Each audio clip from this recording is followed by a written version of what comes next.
Hello everyone, कैसे हैं आप सब।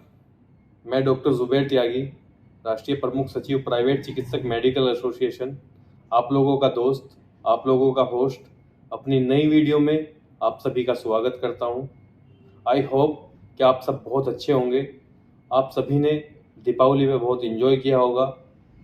चलिए साथियों, देर ना करते हुए मैं अपनी वीडियो स्टार्ट करता हूं और आज आपको एक बिल्कुल सटीक जानकारी दूंगा जिससे आपका ज्ञान बढ़ेगा। तो चलिए देर ना करते हुए आज एक अहम मुद्दे पर, एक खास मुद्दे पर हम लोग बात करने वाले हैं।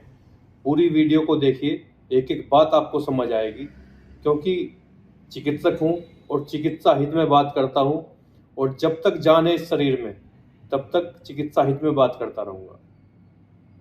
अभी आप लोगों ने देखा है कि बिहार में चुनाव होने वाला है, और जो बिहार की सरकार है, यानी कि जो नीतीश बाबू की सरकार थी, वहाँ पर उन्होंने जो बिहार के ग्रामीण आरएमपी चिकित्सक थे, जिन लोगों ने सीसीएच का डिप्लोमा किया हुआ था, उन लोगों को उन्होंने सरकार में उनका समायोजन करने का आश्वासन दिया था। लेकिन नेताओं के वादे इस तरह से होते हैं जैसे चलती हुई गाड़ी के पीछे धूल होती है, उससे कोई फायदा नहीं होता।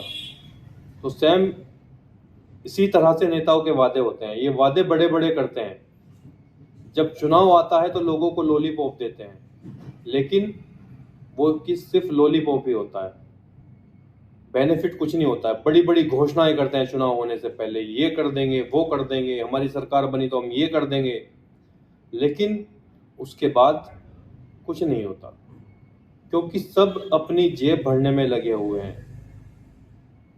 जनता की किसी को चिंता नहीं है, खास करके चिकित्सकों की तो किसी को चिंता ही नहीं है। चिकित्सकों के बारे में कोई सोचता नहीं है।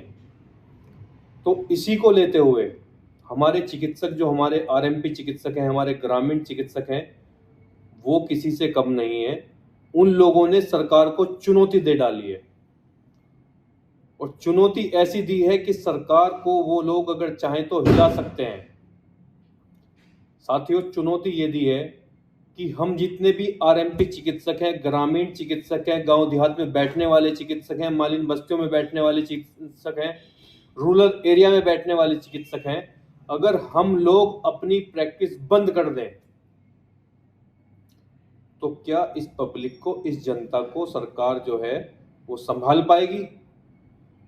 क्या सरकार गांव देहात में, मालिन बस्तियों में जो जनता वास कर रही है, क्या उनको सस्ती और सुलभ चिकित्सा दे पाएगी? ये चिकित्सक सबको अपराधी नजर आते हैं। क्या वास्तव में हम लोग अपराधी हैं?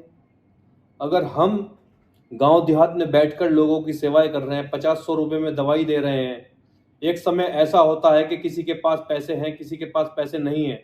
अरे जो शहरों में बैठे हैं, एमबीबीएस डॉक्टर बैठे हैं, वो अपनी शकल दिखाने से पहले,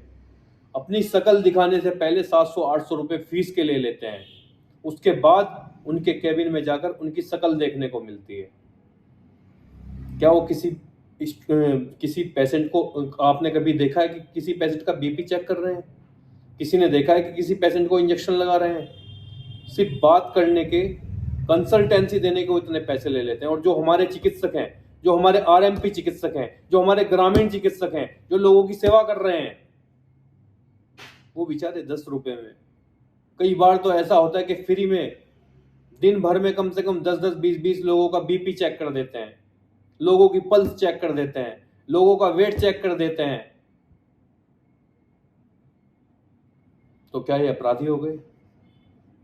लेकिन सरकार इन लोगों को अपराधी बनाने का कार्य ये कर रही है, क्योंकि इन लोगों पर एफआईआर की जा रही है, इनको डराया जाता है, धमकाया जाता है।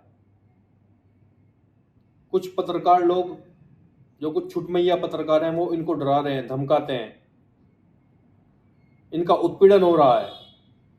सरकार उस चीज को नहीं देख रही है कि इन चिकित्सकों का उत्पीड़न हो रहा है, जो लोगों की सेवाएं कर रहे हैं। केवल इनको अपराधी बनाने का कार्य किया जा रहा है। तो इसी को देखते हुए जो ग्रामीण चिकित्सक हैं, आरएमपी चिकित्सक हैं, उन लोगों ने ये फैसला लिया है कि अगर हम अपना कार्य छोड़ दें, हम अपना ये कार्य छोड़ दें, हम अपनी क्लिनिक बंद कर दें, हम अपनी सेवा बंद कर दें, तो क्या सरकार के पास कोई जरिया है जिससे गांव में देहात में जो जनता वास कर रही है, जो गरीब जनता है, क्या उनको सरकार सस्ती और सुलभ चिकित्सा प्रदान कर सकती है? नहीं कर सकती, क्योंकि गांव में देहात में जो एमबीबीएस डॉक्टर हैं वो जाना ही नहीं चाहते। अगर कोई किसी सीएचसी पे चला भी गया तो आप देखेंगे कुछ दिन के बाद ही 10-20 लाख रुपए देकर अपने ट्रांसफर करा लेते हैं, क्योंकि सबको मोटा कमाना है। लेकिन फिर भी सरकार इन आरएमपी चिकित्सकों पर, ग्रामीण चिकित्सकों पर ध्यान नहीं दे रही है, जबकि सरकार को चाहिए कि इन लोगों को 6 महीने का, 8 महीने का, 10 महीने का प्रशिक्षण दे और जो स्वास्थ्य सेवाएं हैं उनमें इन लोगों को लगाए, ताकि ये लोग सरकार के साथ कंधे से कंधा मिलाकर चल सके।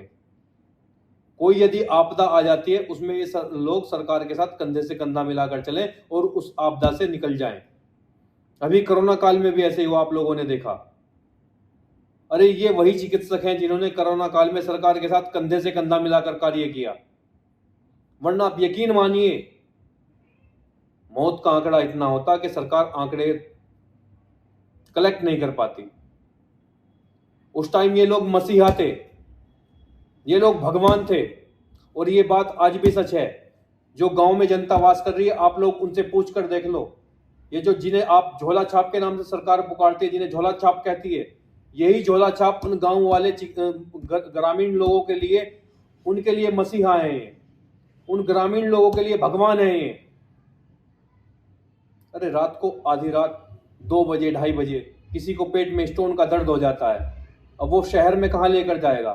वो तुरंत जाकर गेट खटखटाता है, डॉक्टर को घर से उठाता है, घर से उठाकर उसको जिस भी हाल में, उसी हाल में उठाकर ले जाएगा, बाइक पे बिठाएगा अपनी, और वो जाएगा बेचारा, तुरंत उसको जो है, जो भी देना है, जो भी उसको ट्रीटमेंट देना है, इंजेक्शन देना है, दवाई देनी, देगा। और कई बार ऐसा होता है कि वो पैसे भी नहीं होते, ये लोग पैसे का भी भाव नहीं करते हैं, उसके बाद भी लोगों की निरंतर सेवा कर रहे हैं, लेकिन फिर भी ये लोग अपराधी हैं। फिर भी इन लोगों को जो है अपमानित किया जाता है, झोला छाप के नाम से अपमानित किया जाता है। लेकिन अब वक्त आ गया है, अब सभी चिकित्सकों को एक होना होगा और एक ध्वज के नीचे आना होगा। प्राइवेट चिकित्सक मेडिकल एसोसिएशन पीसीएमए एक ऐसी एसोसिएशन है जो आप लोगों के हित की आवाज उठा रही है। अरे आप सब लोग इकट्ठा हो जाओ, सब लोग एक ध्वज के नीचे आ जाओ। एक इंसान कुछ नहीं कर सकता, लेकिन जब आप एक ध्वज के नीचे आ जाओगे तो आपकी आवाज उठाने वाला कोई है, जो आपकी आवाज को प्रधानमंत्री तक पहुंचा सकता है, मुख्यमंत्री तक पहुंचा सकता है, स्वास्थ्य मंत्री तक पहुंचा सकता है। जो हमारी एसोसिएशन के राष्ट्रीय अध्यक्ष हैं डॉक्टर एस.के. शर्मा, वो आपकी आवाज को उठा रहे हैं, कोने कोने जाकर, गांव गांव जाकर। प्रधानमंत्री को लेटर लिखा, मुख्यमंत्री जी को लेटर लिखा, स्वास्थ्य मंत्री को लेटर लिखा। आपकी हक की अगर कोई आवाज उठाने वाला है तो माननीय राष्ट्रीय अध्यक्ष डॉक्टर एस.के. शर्मा है। इसलिए आप सभी से निवेदन है, जो लोग इस वीडियो को देख रहे हैं, ज्यादा से ज्यादा शेयर करें, कमेंट करें, लाइक करें और सब्सक्राइब करें चैनल को अगर अभी तक नहीं किया, ताकि आगे की जो भी इंफॉर्मेशन है, जो भी रणनीति है, वो आप तक पहुंचती रहे। अगर आपको अपनी रोजी रोटी बचानी है तो आपको एक ध्वज के नीचे आना होगा, और ध्वज है पीसीएम में। आप लोगों को पीसीएम में से जुड़ना है, क्योंकि जितना मजबूत संगठन होगा उतने मजबूत आप होंगे साथियों। और आवाज तो उठानी पड़ेगी, नहीं उठाओगे तो दब जाओगे, कुचले जाओगे। अगर रोजी रोटी अपनी चलानी है तो आवाज उठानी पड़ेगी, और आवाज उठानी है तो एक ध्वज के नीचे आना होगा।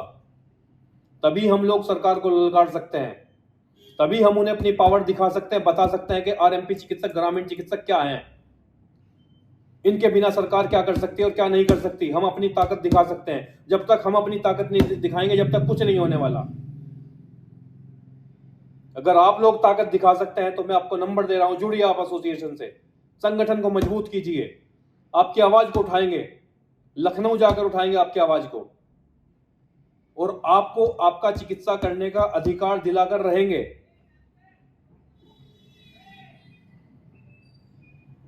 इसी के साथ ही मैं अपनी वाणी को विराम देता हूं और कामना करता हूं कि आप सब अपनी फैमिली का ख्याल रखें, अपना ख्याल रखें, सावधान रहें, सतर्क रहें।